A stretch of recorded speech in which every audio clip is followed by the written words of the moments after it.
3 days, we were discussing the topic regarding spiritual maturity. How can we grow in our Christian walk with the Lord Jesus Christ? ಕಳೆದ 3 ದಿನಗಳಿಂದ ಆತ್ಮೀಕ ಪರಿಪಕ್ವತೆ ಕುರಿತಾಗಿ ನಾವು ಚರ್ಚಿಸುತ್ತಾ ಇದ್ದೆವು. ಒಬ್ಬ ವಿಶ್ವಾಸಿಯು ಕರ್ತನಾದ ಯೇಸು ಕ್ರಿಸ್ತನ ಜೊತೆಯಲ್ಲಿ ಹೇಗೆ ನಡೆಯಬಹುದೆಂಬುದಾಗಿ. And we will continue that topic this evening, especially in regards to overcoming sins that are habitual in our lives. ಈ ಸಾಯಂಕಾಲ ವೇಳೆಯಲ್ಲೂ ಸಹ ನಮ್ಮ ಜೀವಿತದಲ್ಲಿರುವಂತಹ ಒಂದು ಹವ್ಯಾಸ ಪೂರ್ವಕವಾದಂತಹ ಪಾಪಗಳನ್ನ ಹೇಗೆ ಜಯಿಸುವುದು ಎಂಬ ವಿಷಯವನ್ನ ನಾವು ಮುಂದುವರಿಸೋಣ. Yesterday we had looked at James chapter 1 13 to 15 as to how does sin appear in our life and how do we react to sin in our Christian life. ನಿನ್ನೆ ದಿನ ಯಾಕೋಬನ ಪತ್ರಿಕೆ 1ನೇ ಅಧ್ಯಾಯದ 13ರಿಂದ 15ನೇ ವಚನದವರೆಗೆ ನಮ್ಮ ಜೀವಿತದಲ್ಲಿ ಪಾಪಗಳು ಹೇಗೆ ಬರ್ತವೆ ಮತ್ತು ಅದಕ್ಕೆ ನಾವು ಹೇಗೆ ಪ್ರತಿಕ್ರಿಯಿಸ್ತೇವೆ ಎಂಬುದಾಗಿರುವಂತಹ ವಿಷಯಗಳನ್ನ ನಾವು ನೋಡುತ್ತಾ ಬಂದೆವು. We saw 4 things. Number 1, it starts with the desire. If you're not careful with the desire, it entices us and drags us away. Number 2, 4 ವಿಷಯಗಳನ್ನ ನಾವು ನೋಡ್ತಾ ಬಂದ್ವಿ. ಮೊದಲನೇದಾಗಿ ಆಶೆ, ಮತ್ತು ಆ ಆಶೆಯ ವಿಷಯದಲ್ಲಿ ನಾವು ಜಾಗರೂಕರಾಗಿಲ್ಲದಿದ್ದರೆ ಅದು ನಮ್ಮನ್ನು ಸೆಳೆಯುವಂತದ್ದಾಗಿದೆ. Number 3, then we fall into committing the act of sin, and if we are not careful or we live a life without any remorse, God might punish that person through physical death.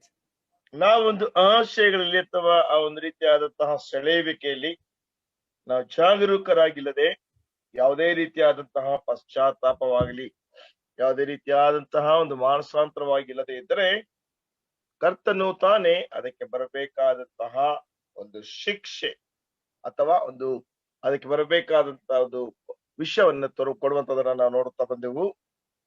Today we are going to look at some practical steps that would help us overcome habitual sins. ಈ ಸಾಯಂಕಾಲ ವೇಳೆಯಲ್ಲಿ ಕೆಲವು ಪ್ರಾಯೋಗಿಕವಾದಂತಹ ಸತ್ಯಾಂಶಗಳು ನಾವು ಪಾಪದಿಂದ ಜಯವನ್ನು ಹೊಂದೋದಕ್ಕೋಸ್ಕರವಾಗಿ ಇರುವಂತಹ ವಿಷಯ ನೋಡ್ಲಿಕ್ಕೆ ಹೋಗೋಣ. So I hope that all of us will pay careful attention. If you want to write this down, please write this down. If you have any questions, keep your questions reserved, so at the end we can spend some time answering those questions. ಅದರಿಂದ ದಯಮಾಡಿ ಎಲ್ಲರೂ ಸಹ ಬಹಳ ಎಚ್ಚರಿಕೆಯಿಂದ ಜಾಗೃತಿಯಿಂದ ಕೇಳಬೇಕೆಂಬುದಾಗಿ ನಾನು ಇಷ್ಟಪಡ್ತೇನೆ. ಒಂದು ವೇಳೆ ಯಾರಿಗಾದ್ರೂ ಬರ್ಕೊಳ್ಬೇಕೆಂಬುದಾಗಿದ್ರೆ ನೀವು ಬರ್ಕೊಳ್ಳಿ. ಒಂದು ವೇಳೆ ಪ್ರಶ್ನೆಗಳಿದ್ರೆ ಅದನ್ನ ಸಿದ್ಧವಾಗಿ ಇಟ್ಟುಕೊಂಡಿರಿ. ಈ ಒಂದು ಅಧ್ಯಯನದ ಅಂತ್ಯದಲ್ಲಿ ನಾವು ಅದನ್ನ ಚರ್ಚಿಸೋಣ ಮತ್ತು ಅದಕ್ಕೆ ಉತ್ತರವನ್ನು ಸಹ ಕೊಡೋಣ. Turn with me first of all to Galatians chapter 1 and verses 5. ಮೊಟ್ಟ ಮೊದಲನೇದಾಗಿ ಗಲಾತ್ಯದವರಿಗೆ ಬರೆದ ಪತ್ರಿಕೆ 1ನೇ ಅಧ್ಯಾಯ chapter 5 and verses 1. 5ನೇ ಅಧ್ಯಾಯದ 1ನೇ ವಚನಕ್ಕೆ ತಿರುಗಿಸುವೆ. Galatians chapter 5 verses 1, the word of God says like this, that it is for freedom that Christ has set us free. Stand firm then, and do not let yourselves be yoked or burdened again by a yoke of slavery. ಗಲಾತ್ಯದವರಿಗೆ ಬರೆದ ಪತ್ರಿಕೆ 5ನೇ ಅಧ್ಯಾಯದ 1ನೇ ವಚನದಲ್ಲಿ ಕರ್ತನ ವಾಕ್ಯವು ನಮಗೆ ಈ ರೀತಿಯಾಗಿ ಹೇಳುತ್ತದೆ, ಕ್ರಿಸ್ತನು ನಿಮ್ಮನ್ನು ಸ್ವತಂತ್ರದಲ್ಲಿರಿಸಬೇಕೆಂದು ನಮಗೆ ಬಿಡುಗಡೆ ಮಾಡಿದನು, ಅದರಲ್ಲಿ ಸ್ಥಿರವಾಗಿ ನಿಲ್ಲಿರಿ, ದಾಸತ್ವದ ನೊಗದಲ್ಲಿ ತಿರುಗಿ ಸಿಕ್ಕಿಕೊಳ್ಳಬೇಡಿರಿ. So the desire of Christ for all born again believers is to live a life of absolute freedom from slavery. ಎಲ್ಲಾ ವಿಶ್ವಾಸಿಗಳಲ್ಲಿ ಕರ್ತನಿಗಿರುವಂತಹ ಒಂದು ಆಶೆ ಏನೆಂದ್ರೆ ಪ್ರತಿಯೊಬ್ಬ ವಿಶ್ವಾಸಿಯೂ ಸಹ ಆ ಒಂದು ದಾಸತ್ವದ ನೊಗದಲ್ಲಿಂದ ಹೊರಗೆ ಬಂದು ಅಥವಾ ತಪ್ಪಿಸಿಕೊಂಡು ಸ್ವತಂತ್ರವಾಗಿ ಜೀವಿಸಬೇಕೆಂಬುದೇ. Now notice 2 important aspects that is mentioned in this verse. ಈ ವಚನದಲ್ಲಿ ನಮೂದಿಸಲ್ಪಟ್ಟಿರುವಂತಹ ಪ್ರಾಮುಖ್ಯವಾದಂತಹ 2 ವಿಷಯಗಳನ್ನ ನೋಡ್ರಿ. Number 1, it is the work of Christ that has set us free. Christ has set us free. ಮೊದಲನೇದಾಗಿ ಇದು ಕ್ರಿಸ್ತನ ಕೆಲಸ. ಕ್ರಿಸ್ತನು ತಾನೇ ನಮ್ಮನ್ನು ಸ್ವತಂತ್ರವಾಗಿಟ್ಟಿದ್ದಾನೆ. But on the other hand, it says, do not let yourselves, you are the one who allows yourself to fall again under the yoke of slavery. ಮತ್ತೆ ಎರಡನೇದಾಗಿ ನೀವಾಗಿ ನೀವೇ ಅದಾಸತ್ವದ ನೊಗದಲ್ಲಿ ಸಿಕ್ಕಿ ಬೀಳಬೇಡಿರಿ. So we have nobody else to blame but ourselves if we feel that we are living in bondage. ಅದಕ್ಕೆ ಯಾರನ್ನು ಸಹ ದೂಷಿಸುವಂತ ಅವಶ್ಯಕತೆ ಇಲ್ಲ. ನಾವೇ ತಿರುಗಿ ಆ ದಾಸತ್ವದ ನೊಗದಲ್ಲಿ ಬೀಳುವಂತವರಾಗಿರುತ್ತೇವೆ. It is not the desire of Christ, but like we saw yesterday, it is the desire of the flesh that causes us to feel like as if we are still in chains, even if Christ has set us free. ಅದು ಕ್ರಿಸ್ತನ ಆಸೆ ಅಲ್ಲ. ನಿನ್ನೆ ದಿನ ನೋಡುತ್ತಾ ಬಂದೆವು, ನಮ್ಮ ಶಾರೀರಿಕವಾದಂತಹ ಆ ಒಂದು ಆಶಾಪಾಶಗಳೇ ನಮ್ಮನ್ನು ಇನ್ನೂ ಸಹ ಆ ಒಂದು ದಾಸತ್ವವೆಂಬಂತಹ ನೊಗದಲ್ಲಿ, ದಾಸತ್ವವೆಂಬಂತಹ ಒಂದು ಬಂಧನದಲ್ಲಿ ಇಡುವಂತದ್ದಾಗಿದೆ. I'll give you one more example. If you turn with me to the book of Exodus chapter 20 and verses 1 and verses 2. ಮತ್ತೊಂದು ಉದಾಹರಣೆಗೆ ನಿಮ್ಮನ್ನು ಕರ್ಕೊಂಡು ಹೋಗ್ತೇನೆ. ವಿಮೋಚನ ಕಾಂಡ chapter 20, right brother? Yeah, chapter 20 verses 1 and 2. 20ನೇ ಅಧ್ಯಾಯ 1 ಮತ್ತು 2ನೇ ವಚನ. We know that Exodus chapter 20 talks about the 10 commandments given by God to the people of Israel. 20ನೇ ಅಧ್ಯಾಯದ ವಿಮೋಚನ ಕಾಂಡ ದೇವಜನರಿಗೆ ಇಸ್ರಾಯೇಲರಾದ ದೇವಜನರಿಗೆ ದೇವರು ದಶಾಜ್ಞೆಗಳನ್ನು ಕೊಟ್ಟದರ ಕುರಿತಾಗಿ ಮಾತನಾಡುತ್ತದೆ. But the foundation of the 10 commandments can be found in verse 1 and 2. ಈ ದಶಾಜ್ಞೆಗಳ ಒಂದು ಅಸ್ಥಿವಾರ 1 ಮತ್ತು 2ನೇ ವಚನಗಳಲ್ಲಿ ಕಂಡು ಬರುತ್ತದೆ. And what is the foundational truth of the 10 commandments? I am the Lord your God who brought you out of Egypt. ದಶಾಜ್ಞೆಗಳಲ್ಲಿರುವಂತ ಅಸ್ಥಿವಾರದ ಅಂಶವೇನೆಂಬುದಾಗಿ ನೋಡುವಾಗ, ಯೆಹೋವನು ಎಂಬ ನಾನೇ ನಿಮ್ಮನ್ನು ಐಗುಪ್ತದ ದಾಸತ್ವದೊಳಗಿಂದ ಬಿಡಿಸಿದೆನು. Same truth that we saw in Galatians chapter 5. I am the one who delivered you out of slavery. ಅದೇ ಸತ್ಯಾಂಶವನ್ನು ಗಲಾತ್ಯದವರಿಗೆ ಬರೆದ ಪತ್ರಿಕೆಯಲ್ಲಿ ಸಹ ನಾವು ನೋಡಿದೆವು. ನಿಮ್ಮನ್ನು ನಾನೇ ಆ ಒಂದು ದಾಸತ್ವದೊಳಗಿಂದ ಬಿಡಿಸಿದೆನು. But we know from the life of the people of Israel, even though they came out of Egypt, they were not able to take Egypt out of their heart. ಇಸ್ರಾಯೇಲರ ಜೀವಿತದಲ್ಲಿ ನಮಗೆ ಗೊತ್ತಿರುವಂತ ವಿಷಯವೇನೆಂದ್ರೆ, ಆ ಜನರು ಐಗುಪ್ತ ದೇಶದ ಒಳಗಿನಿಂದ ಸ್ವತಂತ್ರರಾಗಿ ಹೊರಗೆ ಬಂದಾಗ್ಯೂ ಅವರಲ್ಲಿದ್ದಂತಹ ಐಗುಪ್ತ್ಯವನ್ನು ಅವರು ತೆಗಿಲಿಕ್ಕೆ ಸಾಧ್ಯವಾಗಲಿಲ್ಲ. If you turn with me to Joshua chapter 24, ಯೆಹೋಶುವನ ಗ್ರಂಥ 24ನೇ ಅಧ್ಯಾಯಕ್ಕೆ ನೀವು ತಿರುಗಿಸುವುದಾದ್ರೆ, and my brother will read for me verses 15, Joshua chapter 24 verses 15. 24ನೇ ಅಧ್ಯಾಯ ಯೆಹೋಶುವನ ಗ್ರಂಥ 15ನೇ ವಚನವನ್ನು ನಾನು ಓದ್ತೇನೆ. ಯೆಹೋವನನ್ನು ಸೇವಿಸುವುದು ನಿಮಗೆ ಸರಿ ಕಾಣದಿದ್ದರೆ ಯಾರನ್ನು ಸೇವಿಸಬೇಕೆಂದಿದ್ದೀರಿ? ಈ ಹೊತ್ತೇ ಆರಿಸಿಕೊಳ್ಳಿರಿ. ನಿಮ್ಮ ಪೂರ್ವಿಕರು ಯೂಫ್ರಟಿಸ್ ನದಿಯ ಆಚೆಯಲ್ಲಿ ಸೇವಿಸುತ್ತಿದ್ದ ದೇವತೆಗಳೋ, ಈ ದೇಶದ ಮೂಲ ನಿವಾಸಿಗಳಾದ ಅಮೋರಿಯರ ದೇವತೆಗಳೋ ಹೇಳಿತು.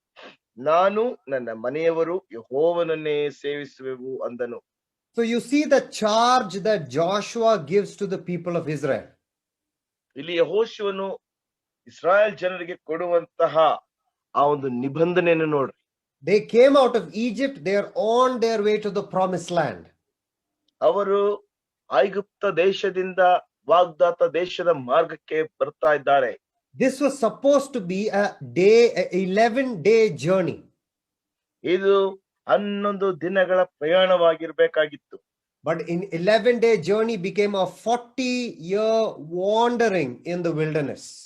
ಆದ್ರೆ 11 ದಿನಗಳ ಪ್ರಯಾಣ ಅರಣ್ಯದಲ್ಲಿ 40 ವರ್ಷಗಳು ಅಲೆದಾಡುವಂತಹ ಪ್ರಯಾಣವಾಗಬೇಕಾಯಿತು.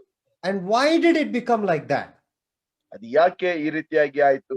My brother read from that verse. There it says, choose whom you will serve, whether it is this one God or the gods. ಇಲ್ಲಿ ನಾವು ಈಗ ತಾನೇ ಓದಿದ ಹಾಗೆ ಅಲ್ಲಿ ನೋಡ್ತೇವೆ, ನೀವು ಯಾರನ್ನು ಸೇವಿಸಬೇಕೆಂಬುದಿದ್ದೀರಿ ಎಂಬುದಾಗಿ ಆರಿಸಿಕೊಳ್ಳಿ. ಒಬ್ಬ ದೇವರನ್ನು ಅಥವಾ ಈ ದೇವತೆಗಳನ್ನು. So my question is, where did they pick up these gods from? ಪ್ರಶ್ನೆ ಏನಂದ್ರೆ, ಈ ದೇವತೆಗಳನ್ನು ಅವರು ಎಲ್ಲಿ ಆರಿಸಿಕೊಂಡರು? Were they not set free from slavery from Egypt? ಅವರು ಎಲ್ಲಿಂದ, ಐಗುಪ್ತ ದೇಶದೊಳಗಿಂದ ಅವರು ಆ ಒಂದು ಬಂಧನದಿಂದ ಹೊರಗೆ ಬಂದರು? That means along the way, they made other gods. They made other ways for salvation according to themselves. ಅದರ ಜೊತೆಯಲ್ಲಿ, ಅವರ ಪ್ರಯಾಣದ ಜೊತೆಯಲ್ಲಿ ಅವರು ಬರುವಾಗ ನಮ್ಮ ರಕ್ಷಣೆಗೋಸ್ಕರವಾಗಿ ಇತರ ದೇವತೆಗಳನ್ನು ಸಹ ಅವರು ಆರಿಸಿಕೊಳ್ಳುತ್ತಾ ಬಂದರು. So I want you to think, even though the Israelites were freed from the Egyptians, they still lived in slavery to their own selfish fleshly desires. ಇಸ್ರಾಯೇಲರು ಐಗುಪ್ತ ದೇಶದಿಂದ ಬಿಡುಗಡೆ ಆದಾಗ್ಯೂ ಅವರು ಇನ್ನೂ ಸಹ ತಮ್ಮದೇ ಆದಂತಹ ಶಾರೀರಿಕವಾದ ಆಶಾಪಾಶಗಳಿಗೋಸ್ಕರವಾಗಿ ಚಿಂತಿಸುವಂತವರಾಗಿದ್ದರು. And this is the same state for many of us born again believers. Because of our own fleshly desires, even though Christ has set us free, we are still living as slaves. ಅನೇಕ ವಿಶ್ವಾಸಿಗಳು, ಹೊಸದಾಗಿ ಹುಟ್ಟಿದಂತ ವಿಶ್ವಾಸಿಗಳೆಂಬುದಾಗಿ ಕರೆಸಿಕೊಳ್ಳಲ್ಪಡುವಂತ ಅನೇಕ ವಿಶ್ವಾಸಿಗಳ ಪರಿಸ್ಥಿತಿಯೂ ಇದೇ ಆಗಿದೆ. ಕ್ರಿಸ್ತನು ನಮ್ಮನ್ನು ದಾಸತ್ವದೊಳಗಿಂದ ಬಿಡಿಸಿದಾಗ್ಯೂ ಸಹ ನಾವಿನ್ನೂ ಸಹ ಆ ಒಂದು ದಾಸತ್ವದ ನೊಗದಲ್ಲಿಯೇ ಹೋಗಬೇಕೆಂಬುದಾಗಿ ಆಲೋಚನೆ ಮಾಡ್ತಾ ಇರ್ತೇವೆ. So shall we discuss some practical steps into overcoming habitual sins? ಈ ರೀತಿಯಾದಂತ ಹವ್ಯಾಸ ಪೂರ್ವಕವಾದ ಪಾಪಗಳಿಂದ ಜಯವನ್ನು ಹೊಂದುವಂಥದ್ದು ಅಥವಾ ಅದನ್ನ ಜಯಿಸುವಂತದ್ದನ್ನ ಹೇಗೆ ಎಂಬುದಾಗಿ ಪ್ರಾಯೋಗಿಕವಾದಂತಹ ವಿಷಯಗಳನ್ನು ನಾವು ಚಿಂತಿಸುತ್ತಾ ಬರೋಣ. Number one, anyone involved or struggling with habitual sins must truly repent. That produces fruit in their life. Change is seen in their life. ಮೊದಲನೇದಾಗಿ, ಯಾರಾದ್ರೂ ಈ ಒಂದು ಹವ್ಯಾಸ ಪೂರ್ವಕವಾದಂತಹ ಪಾಪಗಳಲ್ಲಿ ಇನ್ನೂ ಸಹ ಒದ್ದಾಡುತ್ತಾ ಇರುವುದಾದ್ರೆ ಅವರು ಪಶ್ಚಾತ್ತಾಪ ಪಟ್ಟು ಅದರಲ್ಲಿಂದ ಅವ್ರ ಬದಲಾವಣೆಯ ಜೀವಿತಕ್ಕೋಸ್ಕರವಾಗಿ ಅವರು ಪ್ರಯಾಸ ಪಡಬೇಕು. According to me, this is the first, the most, and probably the only practical step that we actually require. ನನ್ನ ಅನಿಸಿಕೆಗೆ ಅನುಗುಣವಾಗಿ ಇದುವೇ ಮೊಟ್ಟ ಮೊದಲನೇದಾಗಿರುವಂತಹ ಪ್ರಾಯೋಗಿಕವಾದಂತ ನಮ್ಮನ್ನು ಈ ರೀತಿಯಾಗಿ ನಮ್ಮನ್ನು ಸ್ವತಂತ್ರಗೊಳಿಸುವಂತಹ ಒಂದು ಅಂಶವಾಗಿದೆ. True repentance that is seen in the life of any person will definitely bring change. Otherwise, it is not true repentance. ನಿಜವಾದಂತಹ ಮನಸಾಂತರ ಎನ್ನುವಂಥದ್ದು ಯಾವುದೇ ವ್ಯಕ್ತಿಯಲ್ಲಾದ್ರೂ ಸಹ ಖಂಡಿತವಾಗಿ ಒಂದು ಬದಲಾವಣೆಯನ್ನು ತರಲೇಬೇಕು. ಇಲ್ಲದಿದ್ದರೆ ಅದು ನಿಜವಾದಂತ ಮಾನಸಾಂತರ ಎಂಬುದಾಗಿ ಕರೆಸಿಕೊಳ್ಳಲಿಕ್ಕೆ ಸಾಧ್ಯವೇ ಇಲ್ಲ. So how do we know whether this repentance is true? By seeing the change. How do we know that the change is possible if there is true repentance? ಈ ಒಂದು ನಿಜವಾದಂತಹ ಪರಿವರ್ತನೆ ಎನ್ನುವಂಥದ್ದು ಬದಲಾವಣೆಯನ್ನು ಕಂಡು ಬರಬೇಕು. ಒಬ್ಬರಿಗೆ ಹೇಗೆ ಗೊತ್ತಾಗಬೇಕಂದ್ರೆ ಆ ಒಂದು ಬದಲಾವಣೆಯಿಂದಲೇ ಈ ನಿಜವಾದಂತಹ ಪರಿವರ್ತನೆ ಕಂಡು ಬರುವಂತದ್ದಾಗಿದೆ. Turn with me to the Gospel of Matthew chapter 3 and verses 8. ಮತ್ತಾಯನ ಸುವಾರ್ತೆ 3ನೇ ಅಧ್ಯಾಯ 8ನೇ ವಚನಕ್ಕೆ ತಿರುಗಿಸಿ. Remember that John the Baptist is having the conversations with the people who had come to see him. ಕರ್ತನಾದ ಯೇಸು ಕ್ರಿಸ್ತನು ಸ್ನಾನಿಕನಾದ ಯೋಹಾನನ ಶಿಷ್ಯರು ಆತನನ್ನು ನೋಡುವುದಕ್ಕೆ ಬಂದಂತವರ ಜೊತೆಯಲ್ಲಿ ಮಾಡುತ್ತಾ ಇರುವಂತಹ ಸಂಭಾಷಣೆಯನ್ನು ನಾವಿಲ್ಲಿ ಓದುತ್ತೇವೆ. And he says, produce fruit in keeping with repentance in verses 8. 8ನೇ ವಚನದಲ್ಲಿ ಆತನು ಹೇಳುವಂತ ಮಾತು ಏನೆಂದ್ರೆ, ದೇವರ ಕಡೆಗೆ ತಿರುಗಿತೆಂಬುದನ್ನು ನಿಮ್ಮ ಮನಸ್ಸು ದೇವರ ಕಡೆಗೆ ತಿರುಗಿತೆಂಬುದನ್ನು ತಕ್ಕ ಫಲದಿಂದ ತೋರಿಸಿರಿ. You remember the crowd that was there listening to him on that day? ಆ ದಿನದಲ್ಲಿ ಅಲ್ಲಿದ್ದಂತಹ ಗುಂಪು ಆತನನ್ನು ಕೇಳಿಸಿಕೊಳ್ಳುತ್ತಾ ಇದ್ದಂಥದ್ದು ನಿಮಗೆ ನೆನಪಿದೆಯಾ? And when John the Baptist was talking to them, when they asked, what should we do? What did he say? ಅಲ್ಲಿರುವಂತಹ ಗುಂಪು ನಾವು ಏನು ಮಾಡ್ಬೇಕೆಂಬುದಾಗಿ ಆತನನ್ನು ಕೇಳಿದಾಗ ಆತನ ಏನ್ ಹೇಳ್ತಾನೆ? He said, do the complete opposite of what you have been doing. ಈಗ ನೀವು ಈಗಾಗಲೇ ಏನು ಮಾಡ್ತಾ ಇದ್ದೀರೋ ಅದಕ್ಕೆ ಸಂಪೂರ್ಣವಾಗಿ ಅದರ ವಿರುದ್ಧವಾದಂತಹ ವಿಷಯಗಳನ್ನೇ ಮಾಡ್ರಿ. If you have been taking money, extra money while taxing, stop doing that. ನೀವು ಸುಂಕ ವಸೂಲಿ ಮಾಡುವಂತಹ ಸಮಯದಲ್ಲಿ ಹೆಚ್ಚಾದಂತಹ ಹಣವನ್ನು ಸಂಗ್ರಹಿಸುತ್ತಾ ಇರುವುದಾದ್ರೆ ಅದನ್ನು ನಿಲ್ಲಿಸ್ರಿ. True repentance in the life of a believer will bring about change that God desires. ನಿಜವಾದಂತಹ ಪರಿವರ್ತನೆ ಎನ್ನುವಂಥದ್ದನ್ನ ಒಬ್ಬ ವಿಶ್ವಾಸಿಯ ಜೀವಿತದಲ್ಲಿ ದೇವರು ತಾನೇ ತರುವಂತವನಾಗಿದ್ದಾನೆ. Turn with me to Acts chapter 2 and verses 37. ಅಪೊಸ್ತಲ ಕೃತ್ಯಗಳು 2ನೇ ಅಧ್ಯಾಯ 37ನೇ ವಚನಕ್ಕೆ ತಿರುಗಿಸುವಿ.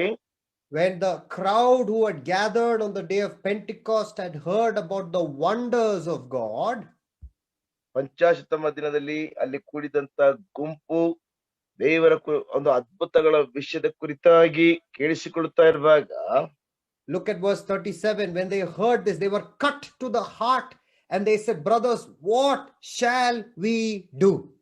37ನೇ ವಚನ ನೋಡ್ರಿ. ಇದನ್ನು ಅವರು ಕೇಳಿ ಹೃದಯದಲ್ಲಿ ಆಲಗುನೆಟ್ಟಂತಾಗಿ ಪೇತ್ರನನ್ನು ಉಳಿದ ಅಪೊಸ್ತಲರನ್ನು, ಸಹೋದರರೇ, ನಾವೇನು ಮಾಡಬೇಕು ಎಂದು ಕೇಳಿಲು. Verse 38, Peter says, repent of your sins. 38ನೇ ವಚನದಲ್ಲಿ ಪೇತ್ರನು ಹೇಳುತ್ತಾನೆ, ನಿಮ್ಮ ಪಾಪಗಳು ಪರಿಹಾರವಾಗುವುದಕ್ಕಾಗಿ ನಿಮ್ಮಲ್ಲಿ ಪ್ರತಿಯೊಬ್ಬರು ದೇವರ ಕಡೆಗೆ ತಿರುಗಿಕೊಳ್ಳಿರಿ. Now you might be thinking and you might say, brother Jobin, every time I commit sin, I go through true repentance. But why do I go back into doing the same thing again and again? ಒಂದು ವೇಳೆ ನೀವು ಆಶ್ಚರ್ಯ ಪಡ್ತಾ ಇರ್ಬೋದು, brother ಜೋಬಿನ್, ಪ್ರತಿ ಸಾರಿ ನಾನು ಪಾಪ ಮಾಡಿದಾಗ ನಿಜವಾದಂತಹ ರೀತಿಯಲ್ಲಿಯೇ ಪರಿವರ್ತನೆ ಅಥವಾ ಮಾನಸಾಂತರ ಪಡುತ್ತೇನೆ, ಆದ್ರೆ ಪುನಃ ಪುನಃ ಯಾಕೆ ನಾನು ಹಳೆಯ ವಿಷಯಕ್ಕೆ ಹಿಂದಿರುಗಿ ಹೋಗ್ತಾ ಇದ್ದೇನೆ? When we repent, the most important question we need to ask is, who do we turn to after repentance? ನಾವು ನಿಜವಾಗಿ ಯಾಕೆ ಈ ರೀತಿಯಾಗಿ ನೋಡ್ತಿದ್ರೆ, ನಿಜವಾದಂತ ಮಾನಸಾಂತರದ ನಂತರ ಅಲ್ಲಿ ಯಾವ ರೀತಿಯ ಪರಿವರ್ತನೆ ಆಗುತ್ತದೆ? Turn with me to 2 Corinthians chapter 7 and I request my brother to read verses 10. 2 ಕೊರಿಂಥ 7ನೇ ಅಧ್ಯಾಯ 10ನೇ ವಚನವನ್ನ ನಾವು ಓದಿಕೊಳ್ಳೋಣ. 2 ಕೊರಿಂಥ 7ನೇ ಅಧ್ಯಾಯ 10ನೇ ವಚನವನ್ನ ನಾವು ಓದಿಕೊಳ್ಳೋಣ. ದೇವರ ಚಿತ್ತಾನುಸಾರವಾಗಿರುವ ದುಃಖವು ಮಾನಸಾಂತರವನ್ನುಂಟು ಮಾಡಿ ರಕ್ಷಣೆಗೆ ಕಾರಣವಾಗಿದೆ. ಆ ಮಾನಸಾಂತರದಲ್ಲಿ ಪಶ್ಚಾತ್ತಾಪಕ್ಕೆ ಆಸ್ಪದವಿಲ್ಲ, ಆದರೆ ಲೋಕದವರಿಗೆ ಇರುವಂತಹ ದುಃಖವು ಮರಣವನ್ನುಂಟು ಮಾಡುತ್ತದೆ. So you see how godly repentance or godly sorrow brings repentance that leads to salvation. ಇಲ್ಲಿ ದೇವರ ಚಿತ್ತಕ್ಕನುಸಾರವಾದಂತಹ ದುಃಖವನ್ನು ನೋಡ್ರಿ. ಆ ದೇವರ ಚಿತ್ತಕ್ಕನುಸಾರವಾದಂತಹ ದುಃಖವು ರಕ್ಷಣೆಗೆ ನಡೆಸುವಂತದ್ದಾಗಿದೆ. Anyone who goes through godly sorrow is repenting genuinely will turn to whom? To God. ಯಾರೇ ಆಗಲಿ ದೇವರ ಚಿತ್ತಾನುಸಾರವಾದಂತಹ ದುಃಖಕ್ಕೆ ಹೋಗುವುದಾದ್ರೆ ಅವರು ಯಾರ ಕಡೆಗೆ ತಿರುಗುತ್ತಾರೆ? ದೇವರ ಕಡೆಗೆ ತಿರುಗುತ್ತಾರೆ. That means they understand that God is willing to accept him back into his relationship with him. ಅವರನ್ನ ದೇವರು ತನ್ನ ಜೊತೆಯಲ್ಲಿರುವಂತಹ ಸಂಬಂಧಕ್ಕೆ ಹಿಂತಿರುಗಿ ಆತನು ಪುನಃ ಆತನ ಅಂಗೀಕರಿಸಿಕೊಳ್ಳುತ್ತಾನೆ ಎಂಬುದಾಗಿ ಅವರು ಒಪ್ಪಿಕೊಳ್ಳುತ್ತಾರೆ. That thought gives them freedom, salvation, and leaves no regret, no remorse. ಆ ಒಂದು ರಕ್ಷಣೆಯು ಅವರಿಗೆ ಸ್ವಾತಂತ್ರ್ಯವನ್ನು ಕೊಡುತ್ತೆ. ಯಾವುದೇ ರೀತಿಯಾದಂತ ಖೇದವನ್ನಾಗಲಿ ಯಾವುದೇ ರೀತಿಯಾದಂತಹ ಬೇಸರವನ್ನಾಗಲಿ ಅವರ ಜೀವಿತದಲ್ಲಿ ಅದು ಉಂಟು ಮಾಡುವುದಿಲ್ಲ. What if anybody just only has repentance, but if they don't turn back to God, There is no Hallelujah. point in such kind of repentance. ಯಾರಾದ್ರೂ ಮಾನಸಾಂತರ ಹೊಂದದೆ ದೇವರ ಕಡೆಗೆ ತಿರುಗಿದ್ದೇನೆ ಎಂಬುದಾಗಿ ಹೇಳುವುದಾದ್ರೆ ಆ ರೀತಿಯಾದಂತ ಮಾನಸಾಂತರಕ್ಕೆ ಯಾವುದೇ ಅರ್ಥವಿಲ್ಲ. This verse says worldly sorrows only brings death.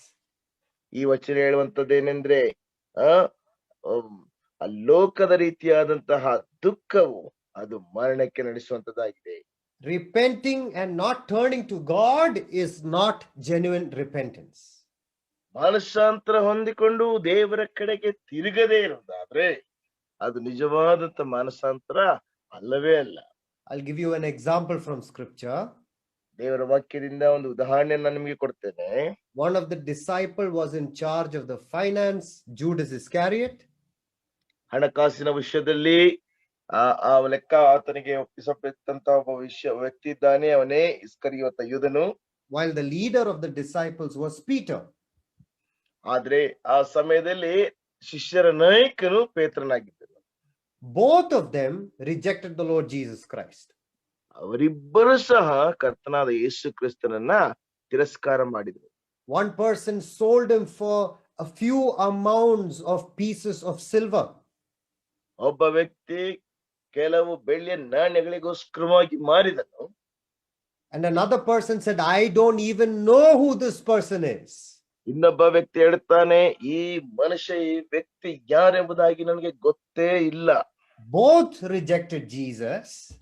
ಇಬ್ಬರು ಕೂಡ ಯೇಸು ಕ್ರಿಸ್ತನನ್ನು ತಳ್ಳಿ ಹಾಕಿದ್ರು, ತಿರಸ್ಕಾರ ಮಾಡಿದ್ರು. Now look at that verse. Both of them repented. ಆ ವಚನ ನೋಡ್ರಿ, ಇಬ್ಬರು ಸಹ ಮಾನಸಾಂತರ ಹೊಂದಿದ್ರು. Judas in fact repented, went to the temple, threw the money and said, I have betrayed innocent blood. That is repentance. ಯೂದನು ದೇವಾಲಯಕ್ಕೆ ಹೋಗಿ ಆ ಒಂದು ಬೆಳ್ಳಿಯ ನಾಣ್ಯಗಳನ್ನು ದೇವಾಲಯದಲ್ಲಿ ಬಿಸಾಡಿ ಯಾವುದೇ ರೀತಿಯಾದಂತಹ ಅಪರಾಧವಿಲ್ಲದೆ ಇರುವಂತಹ ರಕ್ತವನ್ನ ಹಿಡಿದುಕೊಂಡಿದ್ದೇನೆ ಎಂಬುದಾಗಿ ಹೇಳಿದನು. ಅದು ಸಹ ಒಂದು ಮಾನಸಾಂತರವಾಗಿದೆ. But did he turn back to God? No. ಆದ್ರೆ ಅವನು ದೇವರ ಕಡೆಗೆ ತಿರುಗಿದ್ದ? ಇಲ್ಲ. That is worldly sorrow, and that worldly sorrow led to his death. He hung himself. ಅದು ಲೌಕಿಕವಾದಂತಹ ಒಂದು ದುಃಖ. ಆ ಲೌಕಿಕವಾದಂತಹ ದುಃಖವು ಅವನನ್ನು ಮರಣಕ್ಕೆ ನಡೆಸಿತು. ಅವನು ತಾನು ಹೋಗಿ ತಾನು ಆತ್ಮಹತ್ಯೆ ಮಾಡಿಕೊಂಡು ನೇಣು ಹಾಕಿಕೊಂಡನು.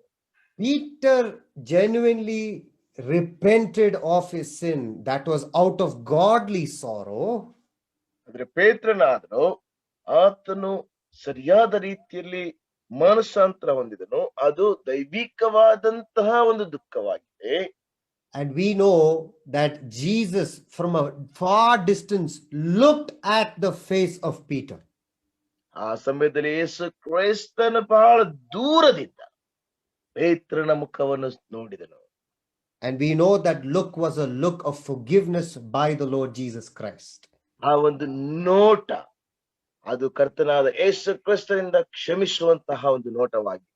That is what the verse means when it says that it led to saving, it led to freedom, and that freedom brought no regret in the life of Peter in following the Lord Jesus Christ. ಆ ವಚನ ಹೇಳುವ ಹಾಗೆ ಆ ಒಂದು ದುಃಖವು ರಕ್ಷಣೆಗೆ ನಡೆಸುತ್ತದೆ, ವಿಶ್ವಾಸಕ್ಕೆ ನಡೆಸುತ್ತದೆ, ಮತ್ತು ಇದರ ಕುರಿತಾಗಿ ಯಾವ ಖೇದವನ್ನು ಸಹ ಅದು ಉಂಟು ಮಾಡುವುದಿಲ್ಲ. Therefore, repent from our habitual sins by turning to the Lord Jesus Christ and knowing that whenever you go, God will receive you. ಆದ್ದರಿಂದ ನಿಮ್ಮ ಹವ್ಯಾಸ ಪೂರ್ವಕವಾದಂತಹ ಪಾಪಗಳಿಂದ ನೀವು ತಿರುಗಿಕೊಳ್ಳ್ರಿ. ಯಾವಾಗ ನೀವು ತಿರುಗಿಕೊಂಡರೂ ಸಹ ಕರ್ತನಾದ ಯೇಸು ಕ್ರಿಸ್ತನು ದೇವರು ನಿಮ್ಮನ್ನು ಆತನ ಸ್ವೀಕರಿಸುತ್ತಾನೆಂಬಂತಹ ನಂಬಿಕೆಯೊಡನೆ ನೀವು ಮಾನಸಾಂತರ ಹೊಂದ್ರಿ. Let me just read one more verse as an encouragement for us. Turn with me to Luke chapter 22.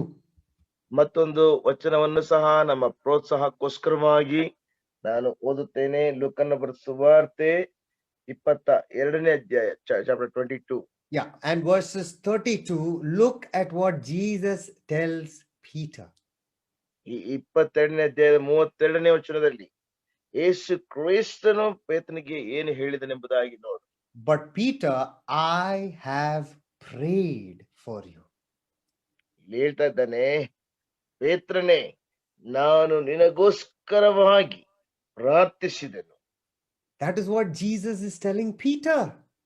ಅದನ್ನೇ ಯೇಸು ಪೇತ್ರನಿಗೆ ಹೇಳ್ತಾ ಇದ್ದಾನೆ. Brothers and sisters, Jesus has a prayer book, and in that prayer book, your name is there, and he daily prays for each and every one of us. ಪ್ರಿಯ ಸಹೋದರ ಸಹೋದರಿಯರೇ, ಯೇಸು ಕ್ರಿಸ್ತನಿಗೆ ಒಂದು ಪ್ರಾರ್ಥನಾ ಪುಸ್ತಕವಿದೆ. ಆ ಪ್ರಾರ್ಥನಾ ಪುಸ್ತಕದಲ್ಲಿ ನನ್ನ ಮತ್ತು ನಿನ್ನ ಹೆಸರಿದೆ. ಆ ಹೆಸರುಗಳನ್ನು ಹಿಡಿದು ನನಗೋಸ್ಕರವಾಗಿ ಮತ್ತು ನಿನಗೋಸ್ಕರವಾಗಿ ಪ್ರತಿ ದಿನವೂ ಸಹ ಆತನು ಪ್ರಾರ್ಥಿಸುವಂತವನಾಗಿದ್ದಾನೆ. He prays, as we saw in Galatians chapter 5, that Jobin, junior brother, Ezekiel brother, would live a life of freedom, which Christ has made possible by his death on the cross. ಅದನ್ನೇ ಗಲಾತ್ಯದವರಿಗೆ ಬರೆದ ಪತ್ರಿಕೆಯಲ್ಲಿ ನಾವು ಓದುತ್ತಾ ಬಂದೆವು. Junior, ಸಹೋದರ ಜೋಬಿನ್ ಮತ್ತು ಸಹೋದರ ಎಜೆಕಿಯೇಲ್ ಇವರು ಎಲ್ಲರೂ ಸಹ ತಮ್ಮ ಒಂದು ದಾಸತ್ವದ ನೊಗದಲ್ಲಿ ಬೀಳದೆ ಸ್ವಾತಂತ್ರ್ಯದಲ್ಲಿ ಇರಬೇಕೆಂಬುದಾಗಿ ಪ್ರಾರ್ಥಿಸುವಂತವನಾಗಿದ್ದಾನೆ. That is why I said repentance is the only practical step that is needed. Why? Genuine repentance will bring about change. ಅದಕ್ಕೋಸ್ಕರವಾಗಿಯೇ ಮಾನಸಾಂತರ ಎನ್ನುವಂಥದ್ದು ಅವಶ್ಯಕತೆ ಇದೆ. ಆ ನಿಜವಾದಂತಹ ಮಾನಸಾಂತರ ಅದು ನಮ್ಮನ್ನು ರಕ್ಷಣೆಗೆ ನಡೆಸುವಂತದ್ದಾಗಿದೆ, ನಂಬಿಕೆಗೆ ನಡೆಸುವಂತದ್ದಾಗಿದೆ. If we are truly sorry, we will do anything and everything to change. ಒಂದು ವೇಳೆ ನಾವು ನಿಜವಾಗಿಯೂ ಸಹ ವಿಷಾದಿಸುವಂತವರಾಗಿರುವುದಾದ್ರೆ ನಮ್ಮ ಬದಲಾವಣೆಗೋಸ್ಕರವಾಗಿ ಏನು ಬೇಕಾದ್ರೂ ಯಾವುದನ್ನು ಬೇಕಾದ್ರೂ ಮಾಡ್ಲಿಕ್ಕೆ ನಾವು ಸಿದ್ಧರಾಗಿರ್ತೇವೆ. Number 2, another practical step is to change the habits that tempt us, cause us to commit sin. ಎರಡನೇದಾಗಿ ನಮ್ಮನ್ನು ಪಾಪ ಮಾಡ್ಲಿಕ್ಕಾಗುವಂತೆ ಪ್ರೇರೇಪಿಸುವಂತಹ ಹವ್ಯಾಸಗಳನ್ನ ಬದಲಾಯಿಸುವಂತ. Now, I want all of us just to take a minute and look at this picture, because it gives us various forms of temptation, habitual sins that you and I might be involved in. ಈ ಒಂದು ಚಿತ್ರವನ್ನ ಒಂದು ನಿಮಿಷ ನೀವೆಲ್ಲ ಸಹ ನೋಡ್ಬೇಕೆಂಬುದಾಗಿ ನಾನು ಕೇಳಿಕೊಳ್ತೇನೆ. ಇಲ್ಲಿರುವಂತಹ ಚಿತ್ರವು ನಾನು ಮತ್ತು ನೀವು ಒಳಗೊಂಡಿರುವಂತಹ ಅನೇಕ ರೀತಿಯಾದಂತಹ ಹವ್ಯಾಸ ಪೂರ್ವಕವಾದಂತಹ ಪಾಪಗಳ ಕುರಿತಾಗಿ ಅದು ಹೇಳುವಂತದ್ದಾಗಿದೆ. Yesterday, somebody asked this question, brother, how can I overcome temptation? Well, here is the answer. ನೆನ್ನೆ ದಿನ ಒಬ್ರು ಕೇಳಿದ್ರು, ಸಹೋದರನೇ, ನಾನು ಹೇಗೆ ಆ ಒಂದು ಶೋಧನೆಯಿಂದ ಜಯಿಸಬಹುದೆಂಬುದಾಗಿ. ಇಲ್ಲಿ ಅದಕ್ಕೆ ಉತ್ತರ ಇದೆ. Well, if you find out the source of your temptations, make sure that you avoid those sources of temptation.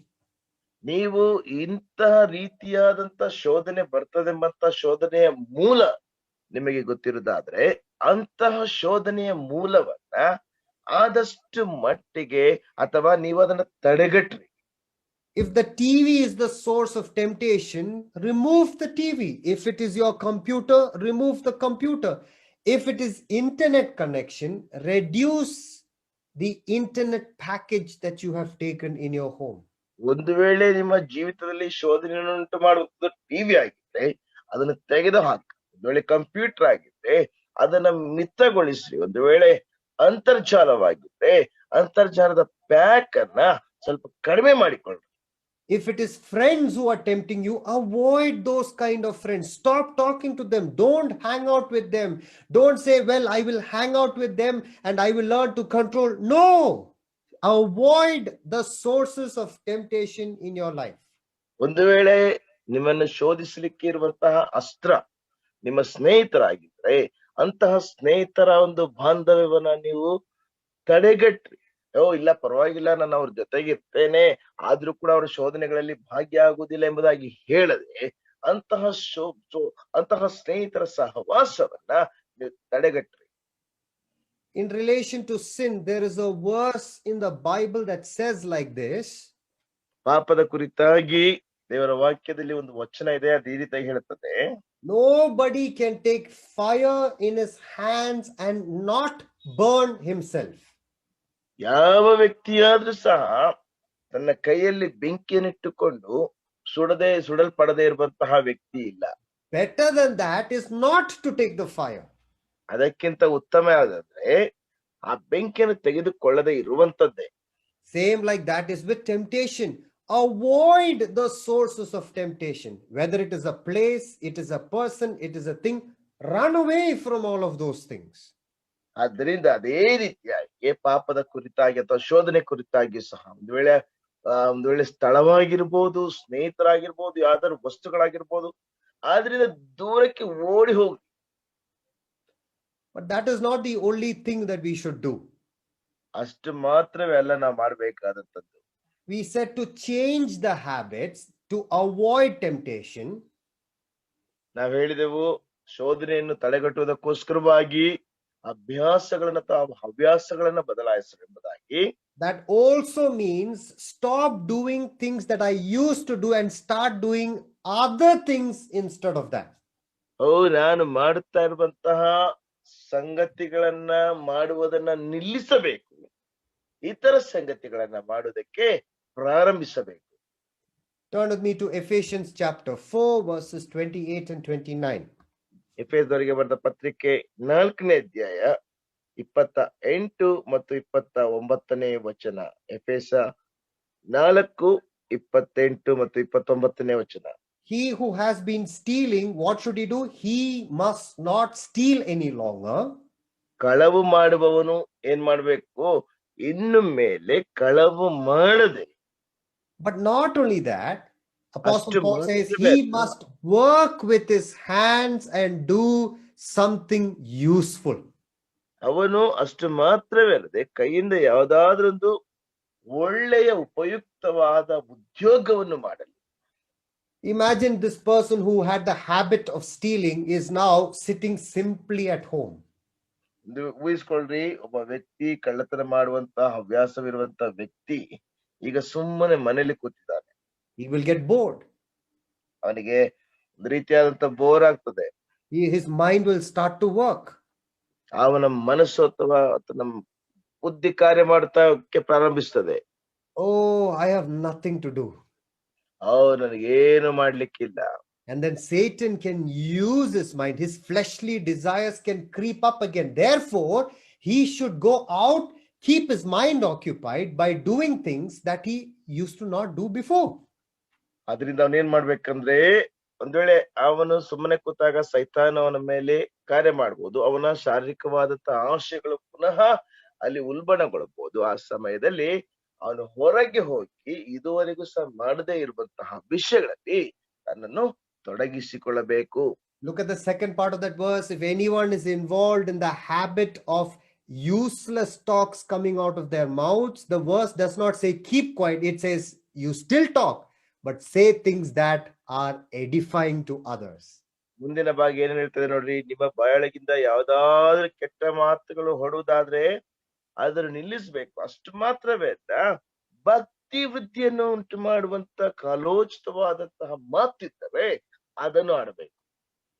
Suppose if I have the habit of watching something before I go to sleep, ನಾನು ನಿದ್ರೆ ಮಾಡುವುದಕ್ಕಿಂತ ಮುಂಚಿತವಾಗಿ ಏನಾದ್ರೂ ಒಂದು ದೃಶ್ಯವನ್ನ ವೀಕ್ಷಿಸುವಂತಹ ಒಂದು ಹವ್ಯಾಸ ಇತ್ತು ಎಂಬುದಾಗಿ ಊಹಿಸ್ಕೊಳ್ರಿ.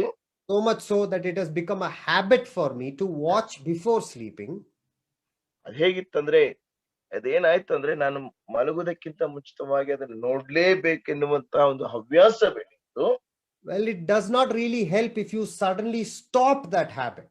But there are good things that we can watch before we go to sleep. ಒಂದು ವೇಳೆ ಅದನ್ನು ತಕ್ಷಣವೇ ನಿಲ್ಲಿಸಿದ್ರೆ ಅದು ನಿಮ್ಗೆ ಅಷ್ಟು ರೀತಿಯಲ್ಲಿ ಒಳ್ಳೇದಾಗದೇ ಇರ್ಬೋದು. ಆ ಸಮಯದಲ್ಲಿ ಮಲಗುವುದಕ್ಕಿಂತ ಮುಂಚಿತವಾಗಿ ಯಾವ್ದಾದ್ರು ಒಂದು ಒಳ್ಳೆಯ ವಿಷಯವನ್ನ ವೀಕ್ಷಿಸೋದಕ್ಕೆ ಪ್ರಾರಂಭಿಸಬೇಕು. So replace old habits with new habits that are healthy and helpful. ಅದರಿಂದ ಹಳೆಯ ಹವ್ಯಾಸಗಳು ಬದಲಾಗಿ ಹೊಸ ಹವ್ಯಾಸಗಳನ್ನ ಅಲ್ಲಿ ಬದಲಾಯಿಸ್ರಿ. ಅದು ಆರೋಗ್ಯದಾಯಕವಾಗಿಯೂ ಮತ್ತು ಅದು ನಮಗೆ ಸಹಾಯಕರವಾಗಿ ಇರ್ಲಿಕ್ಕೆ ಸಹಾಯವಾಗುತ್ತದೆ. In order for us to overcome habitual sins, it is very difficult to do it on our own, and therefore it is always better to ask somebody to help us. ನಮ್ಮಷ್ಟಕ್ಕೆ ನಾವೇ ಈ ಹಳೆಯ ಹವ್ಯಾಸಗಳಿಂದ ಹೊರಕ್ಕೆ ಬರುವಂತದ್ದು ಬಹಳ ಕಷ್ಟವಾಗಿರೋದ್ರಿಂದ ಯಾರ್ದಾದ್ರೂ ಒಂದು ಸಹಾಯವನ್ನ ನೀವು ಕೇಳ್ರಿ. It is important for us to have a brother, a sister, older, mature than us, to keep us accountable, to walk with us as we try to overcome this sin in our life. ಈ ಪಾಪಗಳನ್ನ ನಮ್ಮ ಜೀವಿತದಲ್ಲಿ ಜಯಿಸಲಿಕ್ಕೆ ನಮಗಿಂತ ಹಿರಿಯರಾದಂತಹ, ನಮಗಿಂತ ಪರಿಪಕ್ವತೆ ಉಳ್ಳಂತಹ ಸಹೋದರಿಯರ ಸಹಾಯವನ್ನು ತೆಗೆದುಕೊಂಡು ನಾವು ಅವರಿಗೆ ಲೆಕ್ಕೋಪಿಸ್ಲಿಕ್ಕಾಗುವಂತೆ, ಅವರು ನಮ್ಮೊಟ್ಟಿಗೆ ಕಾರ್ಯ ಮಾಡ್ಲಿಕ್ಕಾಗುವಂತೆ ಅವರನ್ನ ನಾವು ಸಲಹೆ ತೆಗೆದುಕೊಳ್ಳಬೇಕು. James chapter 5 verse 16 says, therefore confess your sins to each other, pray for each other so that you may be healed. ಆದ್ರಿಂದ ಯಾಕೋಬನ ಪತ್ರಿಕೆ 5ನೇ ಅಧ್ಯಾಯದ 16ನೇ ವಚನದಲ್ಲಿ ನಾವು ನೋಡುವಂತಹ ಮಾತೇನೆಂದ್ರೆ, ಹೀಗಿರಲು ನೀವು ಒಬ್ಬರಿಗೊಬ್ಬರು ದೇವರನ್ನು ಪ್ರಾರ್ಥಿಸಿರಿ, ಒಬ್ಬರಿಗೊಬ್ಬರು ನಿಮ್ಮ ಪಾಪಗಳನ್ನು ಒಬ್ಬರಿಗೊಬ್ಬರು ಅರಿಕೆ ಮಾಡಿಕೊಳ್ಳ್ರಿ ಎಂಬುದಾಗಿ ನಾವು ನೋಡ್ತೇವೆ. It is very difficult for us to confess our sins to one another, isn't it so? ಒಬ್ಬರಿಗೊಬ್ಬರು ನಮ್ಮ ಪಾಪಗಳನ್ನು ಅರಿಕೆ ಮಾಡಿಕೊಳ್ಳುವಂಥದ್ದು ಬಹಳ ಕಷ್ಟ ಅಲ್ವಾ? Because we are worried about what will that person think, what will that person say, will I lose my testimony? ಒಂದು ವೇಳೆ ಆ ವ್ಯಕ್ತಿ ನನ್ನ ಕುರಿತಾಗಿ ಏನ್ ಹೇಳ್ಬೋದು, ಆ ವ್ಯಕ್ತಿ ನನ್ನ ಕುರಿತಾಗಿ ಏನು ಆಲೋಚನೆ ಮಾಡ್ಬೋದು, ನಾನು ನನ್ನ ಸಾಕ್ಷಿಯನ್ನು ಕಳ್ಕೊಳ್ತೇನಾ? But that again depends on the condition of the repentance of our heart. ಅದು ಪುನಃ ನಮ್ಮ ಹೃದಯದ ಮಾನಸಾಂತರದ ಒಂದು ಪರಿಸ್ಥಿತಿಯನ್ನು ಆಧಾರಗೊಂಡಿರುತ್ತದೆ. So true repentance produces change, or fruits will be seen. Number 2, change the habits, avoid the sources of temptation, cut off the things that is tempting you, replace old habits with new habits. ಮೊದಲನೇದಾಗಿ ಮಾನಸಾಂತರವು ಒಳ್ಳೆ ಕ್ರಿಯೆಗಳಿಂದ ಅಥವಾ ಒಳ್ಳೆ ಫಲಗಳಿಂದ ಕಂಡು ಬರುತ್ತದೆ. ಮತ್ತೆ ಎರಡನೇದಾಗಿ ಆ ಶೋಧನೆಯ ಮೂಲಗಳನ್ನ ಅದನ್ನ ತೆಗೆದು ಹಾಕ್ರಿ, ಅದರಿಂದ ಹೊರಗೆ ಬನ್ರಿ ಅಥವಾ ಅದರಿಂದ ದೂರಕ್ಕೆ ಹೋಗಿ. Number 3, we should confront the issue of the heart, not just the act of sin. ನಾವು ನಮ್ಮ ಹೃದಯದಲ್ಲಿರುವಂತಹ ಆ ಒಂದು ಸಮಸ್ಯೆಯನ್ನ ನಾವು ಎದುರಿಸಬೇಕೇ ಹೊರತು ಕೇವಲ ಆ ಒಂದು ಅಂಶಗಳನ್ನ ಮಾತ್ರವೇ ಅಲ್ಲ. That means we should ask ourselves, what is the desire I have when I commit this particular habitual sin? ಅದರ ಅರ್ಥವೇನೆಂದ್ರೆ, ಈ ನಿರ್ದಿಷ್ಟವಾದಂತಹ ಹವ್ಯಾಸಪೂರ್ವಕವಾದಂತಹ ಪಾಪಗಳನ್ನು ಮಾಡುವಂತಹ ಸಮಯದಲ್ಲಿ ನನ್ನಲ್ಲಿರುವಂತಹ ಆಶೆ ಏನಾಗಿದೆ ಎಂಬುದಾಗಿ ನಾವು ತಿಳಿದುಕೊಳ್ಳಬೇಕು. Let me give you an example. ನಾನು ಒಂದು ಉದಾಹರಣೆಯನ್ನು ಕೊಡ್ತೇನೆ. One friend was talking to another friend about the problems he's having in his home with so many spiders. ಒಬ್ಬ ಸ್ನೇಹಿತನು ಇನ್ನೊಬ್ಬ ಸ್ನೇಹಿತನ ಜೊತೆಯಲ್ಲಿ ಅವನ ಮನೆಯಲ್ಲಿದ್ದಂತ ಒಂದು ಸಮಸ್ಯೆ ಕುರಿತಾಗಿ ಮಾತನಾಡುತ್ತಾ ಇದ್ದನು. ಆ ಸಮಸ್ಯೆ ಏನಂದ್ರೆ, ಅವನ ಮನೆಯಲ್ಲೆಲ್ಲ ಒಂದು ಜೇಡರ ಬಲೆಯ ಕಾಟ. So many spiders in my house, dear friend. ನನ್ನ ಪ್ರಿಯ ಸ್ನೇಹಿತನೇ, ನನ್ನ ಮನೆಯಲ್ಲಿ ಬಹಳ ಜೇಡಗಳಿವೆ. So he told his friend, no matter if I kill all the spiders, tomorrow they are back in the house. New spiders are there in the house again. ಈ ದಿನ ನಾನು ಮನೆಯಲ್ಲಿದ್ದಂತ ಎಲ್ಲಾ ಆ ಜೇಡಗಳನ್ನು ಕೊಲ್ಲುವುದಾದ್ರೆ ನಾಳೆ ಪುನಃ ಹೊಸ ಜೇಡಗಳು ಬರ್ತವೆ. His friend told him, the problem is not in killing the spiders. ಆ ಸ್ನೇಹಿತನ ಹೇಳ್ತಾನೆ, ಸಮಸ್ಯೆ ಇರುವಂತದ್ದು ಆ ಜೇಡನನ್ನು ಕೊಲ್ಲುವಂತದ್ದಲ್ಲ. You should clean the cobwebs, the house, the web of the spiders away from your house. ನಿನ್ನ ಮನೆಯಲ್ಲಿ ಮತ್ತು ಮನೆಯೊಳಗಿರುವಂತ ಎಲ್ಲಾ ರೀತಿಯಾದಂತಹ ಆ ಒಂದು ಬಲೆಗಳನ್ನ, ಆ ಒಂದು ಜೇಡದ ಬಲೆಗಳನ್ನ ನಿನಗೆ ಸ್ವಚ್ಛ ಮಾಡಬೇಕು. As long as you have cobwebs, you will have spiders in your house. ನಿನ್ನ ಮನೆಯಲ್ಲಿ ಎಷ್ಟರವರೆಗೆ ಬಲೆ ಇರ್ತದೋ ಅಷ್ಟರವರೆಗೆ ಆ ಒಂದು ಜೇಡಗಳಿರ್ತವೆ. So brothers and sisters, we should deal with the issue in the heart. Why do I do this particular sin? ಆದ್ರಿಂದ ನನ್ನ ಪ್ರಿಯ ಸಹೋದರ ಸಹೋದರಿಯರೇ, ನಮ್ಮ ಹೃದಯದಲ್ಲಿರುವಂತಹ ಸಮಸ್ಯೆಯನ್ನು ಮೊದಲು ಪರಿಹರಿಸಿಕೊಳ್ಬೇಕು. ಯಾಕೆ ನಾನು ಇಂಥ ಪಾಪಗಳನ್ನು ಮಾಡ್ತಾ ಇದ್ದೇನೆ? Let me explain it like this. ನಾನು ಈ ರೀತಿಯಾಗಿ ನಾನು ಅದನ್ನು ವಿವರಿಸ್ತೇನೆ. Pornography. ಆ ಒಂದು ಲೈಂಗಿಕ ಚಿತ್ರಗಳು. Why do I watch pornography? ನಾನು ಯಾತಕ್ಕೋಸ್ಕರವಾಗಿ ಈ ಲೈಂಗಿಕ ಚಿತ್ರಗಳನ್ನ ವೀಕ್ಷಿಸ್ತೇನೆ? Anybody who is involved in pornography cannot say, I don't enjoy it. ಯಾವುದೇ ಒಬ್ಬ ವ್ಯಕ್ತಿ ಲೈಂಗಿಕ ದೃಶ್ಯಗಳನ್ನು ನೋಡುವಂತಹ ವ್ಯಕ್ತಿ ನಾನಿದನ್ನು ನೋಡುವಾಗ ನಾನು ಆನಂದ ಪಡೋದಿಲ್ಲ ಎಂಬುದಾಗಿ ಹೇಳಲಿಕ್ಕೆ ಸಾಧ್ಯವೇ ಇಲ್ಲ. In fact, God created me as a man to enjoy seeing a woman without her clothes. ನನ್ನನ್ನ ದೇವರು ಪುರುಷನಾಗಿ ಒಬ್ಬ ಸ್ತ್ರೀಗೆ ಬಟ್ಟೆ ಇಲ್ಲದೆ ಇರುವಂತ ಒಬ್ಬ ಸ್ತ್ರೀಯ ದೃಶ್ಯವನ್ನು ನೋಡಿ ಆನಂದಿಸುವಂತ ರೀತಿಯಲ್ಲಿ ನನ್ನನ್ನು ಸೃಷ್ಟಿಸಿದ್ದಾನೆ. But the only woman I'm allowed to see like that is my wife. ಆ ರೀತಿಯಾಗಿ ನಾನು ನೋಡ್ಲಿಕ್ಕಿರುವಂತ ಒಳ್ಳೆಯ ಒಬ್ಬ ಸ್ತ್ರೀ ಯಾರಿದ್ರೆ ಅವಳು ನನ್ನ ಹೆಂಡತಿ ಮಾತ್ರವೇ. That is the way God has made me. ಆ ರೀತಿಯಾಗಿ ದೇವರು ನನ್ನನ್ನು ಉಂಟು ಮಾಡಿದ್ದಾನೆ.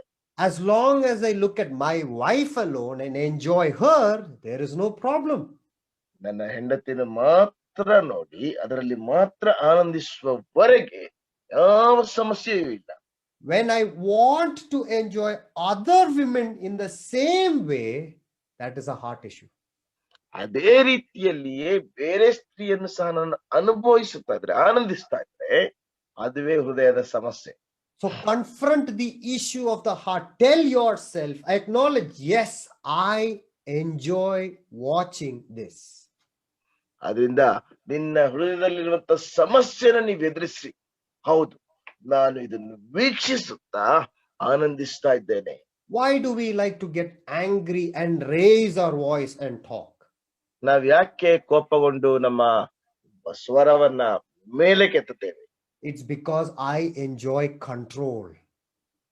ಯಾಕೆಂದ್ರೆ ನಾನು ನಿಯಂತ್ರಿಸುವಂತದ್ದನ್ನು ಆನಂದಿಸ್ತೇನೆ. Isn't that so? ಅಲ್ವಾ ಅದು? When I raise my voice and when I point my finger and when I talk to people, I can control them. I enjoy control. It is sinful because it is a heart issue. ನಾನು ಕೋಪಗೊಂಡು ನನ್ನ ಸ್ವರವನ್ನೇ ಎತ್ತಿ ನನ್ನ ಬೆಟ್ಟಿಟ್ಟು ತೋರಿಸುತ್ತಾ ಇರುವಂತ ಸಮಯದಲ್ಲಿ ಇತರ ವ್ಯಕ್ತಿಗಳನ್ನು ನಿಯಂತ್ರಿಸ್ತೇವೆ. ಆ ನಿಯಂತ್ರಿಸುವಾಗ ನಾವು ಆನಂದಿಸ್ತೇವೆ. ಅದುವೇ ಹೃದಯದ ಸಮಸ್ಯೆ, ಅದು ಪಾಪ. I am afraid of what people think of me, and I am so concerned about others' opinion.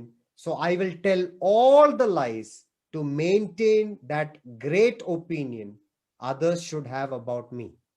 ನಾನು ಜನರ ಕುರಿತಾಗಿ ಭಯವುಳ್ಳವನಾಗಿದ್ದೇನೆ. ಜನರು ನನ್ನನ್ನು ಏನೆಂಬುದಾಗಿ ತಿಳಿದುಕೊಳ್ಳುತ್ತಾರೆಂಬುದಾಗಿ ನಾನು ಆಲೋಚಿಸಿ ಜನರ ಅಭಿಪ್ರಾಯಗಳಿಗೆ ಹೆಚ್ಚಾದಂತ ಬೆಲೆಯನ್ನು ನಾನು ಕೊಡೋದ್ರಿಂದ ಜನರು ನನ್ನ ಬಗ್ಗೆ ಒಳ್ಳೆಯದಾಗಿ ತಿಳಿದುಕೊಳ್ಳುವುದಕ್ಕೋಸ್ಕರವಾಗಿ ಎಷ್ಟೆಲ್ಲ ಸಾಧ್ಯವೋ ಅಷ್ಟೆಲ್ಲ ಸುಳ್ಳುಗಳನ್ನು ಹೇಳಲಿಕ್ಕೆ ನಾನು ಪ್ರಯತ್ನಿಸ್ತೇನೆ. Either admit the heart issue to yourself, come to terms that yes, I enjoy doing these things, or you can even confront about your heart issues with another brother or a sister in the Lord Jesus Christ. ಒಂದು ವೇಳೆ ನೀವು ಕರ್ತನ ಬಳಿಗೆ ಬಂದು ನಿಮ್ಮ ಹೃದಯದ ಪರಿಸ್ಥಿತಿಗಳನ್ನ ನೀವು ಬಗೆಹರಿಸಿಕೊಳ್ಳಬಹುದು, ಅಥವಾ ಬೇರೆ ಸಹೋದರ ಸಹೋದರಿಯ ಸಹಾಯವನ್ನು ಸಹ ಇದು ರೀತಿಯಾಗಿ ಹೃದಯದ ಸಮಸ್ಯೆಗಳನ್ನು ವಿರೋಧಿಸುವುದಕ್ಕೆ ಸಹಾಯವನ್ನು ತೆಗೆದುಕೊಳ್ಳಬಹುದು. Matthew chapter 5 verses 29 talks about the gravity of sin. It talks about the desire to overcome sin, so much so that if my right eye causes me to sin, I am willing to gouge it and throw it away. ಮತ್ತಾಯನ ಸುವಾರ್ತೆ 5ನೇ ಅಧ್ಯಾಯದ 29ನೇ ವಚನದಲ್ಲಿ ಆ ಒಂದು ಪಾಪದ ಗುರುತ್ವಾಕರ್ಷಣೆಯ ಕುರಿತಾಗಿ ಮಾತನಾಡುತ್ತಾ ಇರುತ್ತದಾಗಿದೆ. ಅದು ಎಷ್ಟರ ಮಟ್ಟಿಗೆ ಮಾತನಾಡ್ತದೆ ಎಂಬುದಾಗಿ ನಾವು ನೋಡುವಾಗ, ನನ್ನ ಬಲಗಣ್ಣು ನನ್ನನ್ನು ಪಾಪಕ್ಕೆ ಸಿಕ್ಕಿಸುವುದಾದರೆ ಅದನ್ನು ಕಿತ್ತು ಬಿಸಾಟು ಬಿಡು ಎಂಬುದಾಗಿ ಹೇಳುತ್ತದೆ. Are you willing to do that in order to overcome your habitual sin? ನಿನ್ನ ವ್ಯಸನಮಯವಾದಂತ ಹವ್ಯಾಸ ಪೂರ್ವಕವಾದಂತಹ ಪಾಪದಿಂದ ನೀನು ಬಿಡುಗಡೆ ಹೊಂದಕ್ಕೋಸ್ಕರವಾಗಿ ಅದರಿಂದ ಹೊರಗೆ ಬರ್ಲಿಕ್ಕೆ ನೀನು ಅದನ್ನು ಮಾಡ್ಲಿಕ್ಕೆ ನೀನು ಸಿದ್ಧನಾಗಿದ್ದೀಯೋ? Then confront the heart issue, the real desire behind doing that particular sin. ಒಂದು ನಿರ್ದಿಷ್ಟವಾದಂತ ಪಾಪವನ್ನು ಮಾಡುವಂತದ್ರ ಹಿನ್ನೆಲೆಯಲ್ಲಿರುವಂತ ಆಶೆಯನ್ನ, ಆ ಹೃದಯದ ಒಂದು ವಿಷಯಗಳನ್ನ, ಆ ಒಂದು ಹೃದಯದ ಸಮಸ್ಯೆಯನ್ನ ನೀನು ಎದುರಿಸಿ ನಿಲ್ಲಬೇಕು. First Corinthians chapter 9 verses 27 says like this. 1 ಕೊರಿಂಥ 9ನೇ ಅಧ್ಯಾಯ 27ನೇ ರೀತಿಯಾಗಿ ಹೇಳ್ತದೆ, No, I beat my body and my body is my slave. I make my body my slave so that my flesh, my body listens to me. ನನ್ನ ಶತ್ರುವಾಗಿರುವಂತಹ ನನ್ನ ದೇಹವನ್ನ ನಾನು ಜಜ್ಜಿಕೊಳ್ತೇನೆ. ಆ ಸಮಯದಲ್ಲಿ ನಾನು ಇತರಿಗಿಂತ ನಾನು ಅಯೋಗ್ಯನೆನಿಸಿಕೊಳ್ಳದಂತೆ ನನ್ನ ದೇಹವು ನನ್ನ ಮಾತನ್ನು ಕೇಳುವಂತೆ ನಾನು ಅದನ್ನ ಹತೋಟಿಗೆ ತರುತ್ತೇನೆ.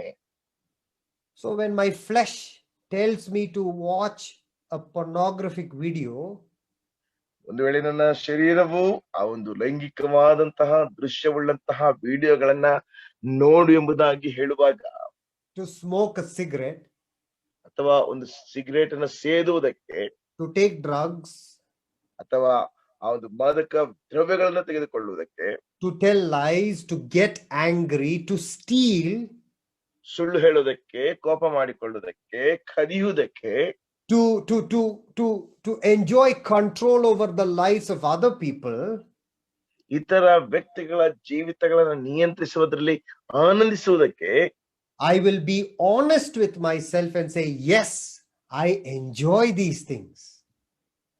ನಾನು ನನ್ನ ಒಂದು ಸ್ವಾಚ್ಛತೆಗೆ ಅಥವಾ ನನ್ನ ಒಂದು ಮನಸ್ಸಿಗೆ, ಹೌದು ನಾನು ಈ ಪಾಪಗಳನ್ನು ಮಾಡುವುದರಲ್ಲಿ ಆನಂದಿಸ್ತೇನೆ ಎಂಬುದಾಗಿ ನಾನು ಹೇಳ್ತೇನೆ. But they will only give me temporary satisfaction. ಆದ್ರೆ ಅವು ನನಗೆ ಕೇವಲ ತಾತ್ಕಾಲಿಕವಾದಂತಹ ಆ ತೃಪ್ತಿಯನ್ನು ಮಾತ್ರವೇ ಕೊಡುವಂತದ್ದಾಗಿದೆ. And I am looking for something permanent, something long lasting, something that only Christ can give me. ಆದ್ರೆ ನಾನು ನೋಡುತ್ತಾ ಇರುವಂತದ್ದು ಶಾಶ್ವತವಾದಂಥದ್ದು, ಪರಿಪೂರ್ಣವಾದಂಥದ್ದು, ಕ್ರಿಸ್ತನು ಮಾತ್ರವೇ ಕೊಡುವಂತದ್ದನ್ನ ಎದುರು ನೋಡುತ್ತಾ ಇದ್ದೇನೆ. That brings me to my fourth point, that is, you and I need to start thinking and looking at Christ in a very different way. ಅದು ನನಗೆ 4ನೇ ಅಂಶವನ್ನು ಕೊಡುವಂತದ್ದೇನೆಂದ್ರೆ, ನಾನು ಮತ್ತು ನೀನು ಕ್ರಿಸ್ತನನ್ನು ಬಹಳ ವಿಭಿನ್ನವಾದ ರೀತಿಯಲ್ಲಿ ನೋಡುವುದಕ್ಕೆ ಪ್ರಾರಂಭಿಸಬೇಕು. Brothers and sisters, can I ask us all a very personal question this evening? ಈ ಸಾಯಂಕಾಲ ವೇಳೆಯಲ್ಲಿ ಪ್ರಿಯ ಸಹೋದರ ಸಹೋದರಿಯೇ, ನಾನು ಬಹಳ ವೈಯಕ್ತಿಕವಾದಂತಹ ಒಂದು ಪ್ರಶ್ನೆಯನ್ನು ಕೇಳಲಿಯಾ? Whenever we come to Christ and ask him for forgiveness, ನಾವ್ ಯಾವಾಗಲಾದ್ರೂ ಕ್ರಿಸ್ತನ ಬಳಿಗೆ ಬಂದು ಆತನಲ್ಲಿ ಕ್ಷಮಾಪಣೆಯನ್ನು ಕೇಳುವಾಗ, how do I really know that God has forgiven me? ನನ್ನನ್ನು ದೇವರು ಕ್ಷಮಿಸಿದ್ದಾನೆಂಬುದಾಗಿ ನನಗೆ ಹೇಗೆ ಗೊತ್ತಾಗ್ತದೆ? Do I come back after confessing with a feeling of warmth, love, or do I come back with the same regret and sadness? ನಾನು ಆ ಒಂದು ಬೆಚ್ಚನೆಯ ವಾತಾವರಣದಿಂದ ಬಹಳ ಸಂತೋಷದಿಂದ ಇರ್ತೇನೆ, ಅಥವಾ ಅದೇ ರೀತಿಯಾದಂತಹ ವಿಷಾದನೀಯವಾಗಿ ಅಥವಾ ಅಸಮಾಧಾನದಿಂದ, ದುಃಖದಿಂದ ಇರ್ತೇನೆ? If you're honest, many of us will say, even when I confess, I do not feel forgiven. ಆದ್ರೆ ಅನೇಕರು ನಿಷ್ಠೆಯಿಂದ ಹೇಳುವಂತಹ ಮಾತೇನೆಂದ್ರೆ, ನಾನು ಕ್ಷಮಾಪಣೆಗೆ ಹೋದಂತ ಸಮಯದಲ್ಲಿಯೂ ಸಹ ನಾನು ನಿಜವಾಗಿ ಸಹ ಕ್ಷಮಿಸಲ್ಪಟ್ಟಿದ್ದೇನೆ ಎಂಬಂತಹ ಭಾವನೆ ನನಗೆ ಬರೋದಿಲ್ಲ. That is because of the poor understanding we have about the Lord Jesus Christ. ಯಾಕೆಂದ್ರೆ ನಮ್ಮ ಕರ್ತನಾದ ಯೇಸು ಕ್ರಿಸ್ತನ ಕುರಿತಾಗಿ ನಾವು ಅರ್ಥೈಸಿಕೊಂಡಂತ ಬಹಳ ದುರ್ಬಲವಾದಂತಹ ಒಂದು ರೀತಿ. We sometimes think our sin is so severe that Christ cannot forgive me. ನನ್ನ ಪಾಪವು ಬಹಳ ಭಯಂಕರವಾಗಿರೋದ್ರಿಂದ, ಅತಿರೇಕವಾಗಿರೋದ್ರಿಂದ ಕ್ರೈಸ್ತನು ನನ್ನನ್ನು ಕ್ಷಮಿಸಲಿಕ್ಕೆ ಸಾಧ್ಯವಿಲ್ಲ ಎಂಬುದಾಗಿ ನಾವು ಆಲೋಚಿಸ್ತೇವೆ.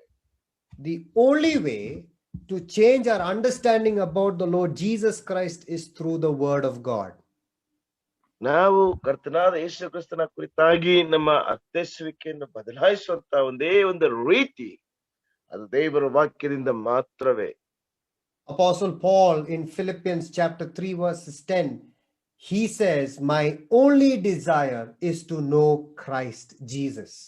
ಫಿಲಿಪಿಯರಿಗೆ ಬರೆದ ಪತ್ರಿಕೆ 3ನೇ ಅಧ್ಯಾಯದ 10ನೇ ವಚನದಲ್ಲಿ ಅಪೊಸ್ತಲನಾದ ಪೌಲನು ಹೇಳುವಂತಹ ಮಾತೇನೆಂದರೆ, ನಾನು ಕ್ರಿಸ್ತನನ್ನು ಹೆಚ್ಚಾಗಿ ತಿಳಿದುಕೊಳ್ಳಬೇಕೆಂಬುದೇ ನನ್ನ ಕುತೂಹಲವಾಗಿದೆ. He already knows about the Lord Jesus, but his desire is to know Jesus even more. ಈಗಾಗಲೇ ಆತನು ಪೌಲನು ಯೇಸು ಕ್ರಿಸ್ತನನ್ನು ತಿಳಿದುಕೊಂಡಿದ್ದಾನೆ. ಆತನ ಆಶೆ ಏನಂದ್ರೆ ಇನ್ನೂ ಹೆಚ್ಚಾಗಿ ಯೇಸು ಕ್ರಿಸ್ತನನ್ನು ತಿಳಿದುಕೊಳ್ಳಬೇಕೆಂಬಂತ ಆಶೆ ಇದೆ. Not only that, Daniel himself in chapter 1 verses 8 resolved where? In his heart.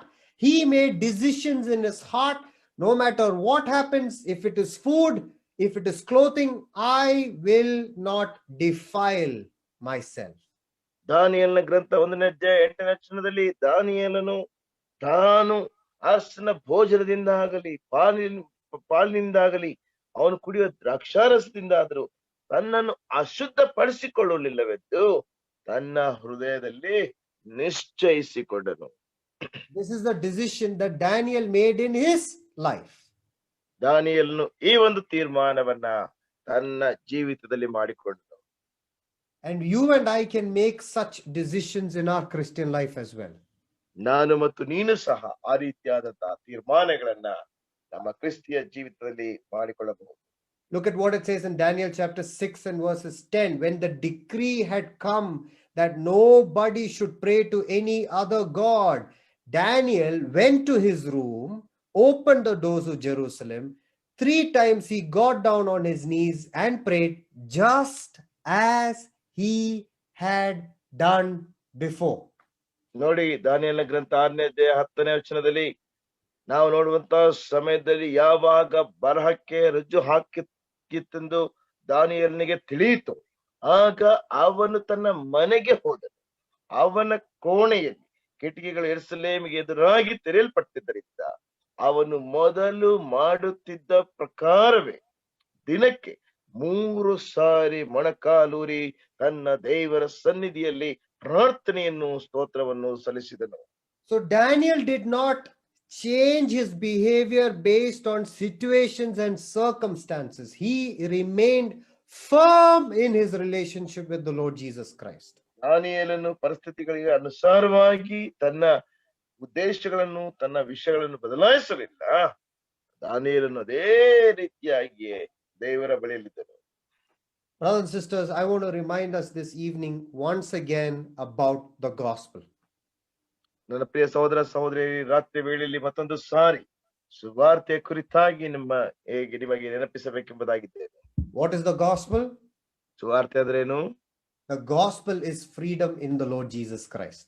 ಸುವಾರ್ತೆ ಅಂದ್ರೆ ಕರ್ತನಾದ ಯೇಸು ಕ್ರಿಸ್ತನಲ್ಲಿರುವಂತಹ ಒಂದು ಸ್ವಾತಂತ್ರ್ಯ. This is what we have been studying by the grace of God the last 4 days. ಇದನ್ನೇ ಕರ್ತನ ಕೃಪೆಯಿಂದ ಕಳೆದ 4 ದಿನಗಳಿಂದ ಕಲಿಯುತ್ತಾ ಇದ್ದೇವೆ. As Jesus said, if you know the Son will set you free, and he who is freed by the Son is free indeed. ಯೇಸು ಕ್ರಿಸ್ತನು ಹೇಳುವಂತ ಮಾತೇನೆಂದ್ರೆ, ನೀವು ಮಗನನ್ನು ತಿಳಿದುಕೊಳ್ಳುವಿರಿ, ಮಗನು ನಿಮಗೆ ಬಿಡುಗಡೆಯನ್ನು ಕೊಡುತ್ತಾನೆ. ಮಗನು ನಿಮಗೆ ಬಿಡುಗಡೆಯನ್ನು ಕೊಡುವುದಾದ್ರೆ ಆ ಬಿಡುಗಡೆಯು ನಿಜವಾದಂತಹ ಬಿಡುಗಡೆಯಾಗಿದೆ. Christ has set us free. Therefore, let us by ourselves don't put chains of slavery.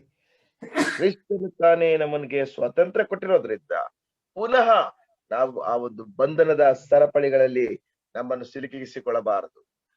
Tomorrow, God willing, if his coming tarries, we will look at how we can effectively read, meditate, and study about Christ from scriptures.